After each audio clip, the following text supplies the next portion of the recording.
your perspective as a reporter, to cover these kinds of stories that affect so many lives? Oh, well, you know, I was just talking to Greg about this, and it really takes a psychological toll on all journalists. And we've been doing this for 20 years, but the current having to cover ISIS day in and day out, and the horror stories that are, and it just seems that we should be evolving away from this kind of news. But unfortunately, war is going to be with us. It's sort of part of our history, and so I feel very privileged every day to be at the Pentagon covering the military. Only 1% of the country serves in the military, but they have given so much in the last 12 years. So every day telling their stories is what kind of keeps me going, despite how depressing the news can be at times in terms of the wars that we are still involved in. And given the fact that this is a brand new enemy, one that is fueled by fanaticism and religious belief,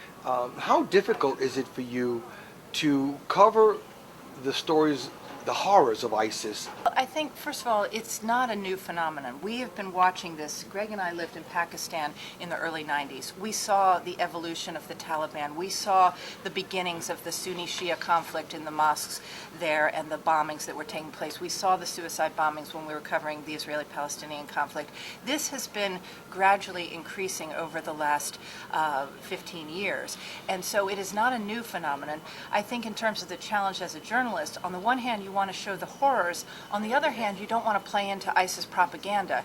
And by putting out their propaganda videos every night and their hostage videos every night, you're playing into their propaganda. So that's what we have to deal with as journalists, and how we have to decide how to keep in perspective what is going on. Show the evil, but also not play into the propaganda. Where do you see this all going? From your standpoint as a journalist, where do you see all this evolving? Well, this is a generational conflict. This is not going away in 1, 2, 4 years. This is something, again, we've been following for 20 years. When we arrived in Pakistan in the early 90s, this goes back to, you can go back to the early 80s in Lebanon, in the Middle East. The evolution of the mentality of radical Islam, suicide bombing, and the clash between the Sunnis and Shias, this has been building for some time. The changes taking place in the Middle East, they have been coming for 30 years, and we're at a historical inflection point, but this is something our children are going to inherit. It's not going to be a short war.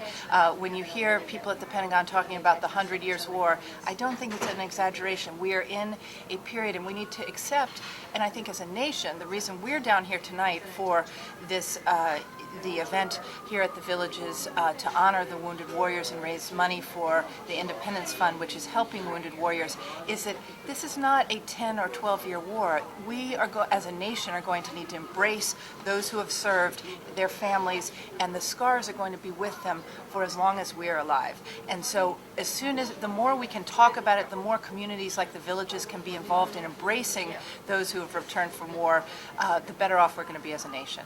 Tell me a bit about this wonderful young man, Brian Mast. Brian Mast, he's incredible. Sergeant Brian Mast, he lost both legs in Afghanistan, but instead of coming back and retiring out of the military, Brian, who has 3 young children and a wonderful wife, he volunteered to go over to Israel and serve in the IDF shortly after the recent Gaza conflict. He joined a unit there of foreigners, Americans who go over to help Israel. It's known as the Sarel unit, and he was delivering medical supplies. Even though he is on 2 prosthetic limbs, that sent such a strong message to Israel. We lived in Israel for 7 years and covered the Intifada, and I have heard story upon story from people who were so touched by this gesture from an American veteran who had given so much in Afghanistan but was still is still out there giving. And so Brian Mast is going to be at the Orchid Gala tonight. He's an amazing young man. I believe he's also running for Congress. Brian is a fantastic human being, and what he has given to this nation in terms of his service in Afghanistan, and then the message he sent by going over and showing solidarity with Israel, I think he really is an amazing individual. But there are so many amazing individuals. In fact, we have one of them here with us right now, Shanda Bear, who I've known through the Independence Fund, and we have shared many evenings together, and it's very exciting to have so many veterans down here playing golf as well as participating in the gala this evening. Jennifer, thank you for your wonderful service. Thank you for your excellent coverage, and we so look forward to seeing you this evening at the gala. Thank you. Thank you.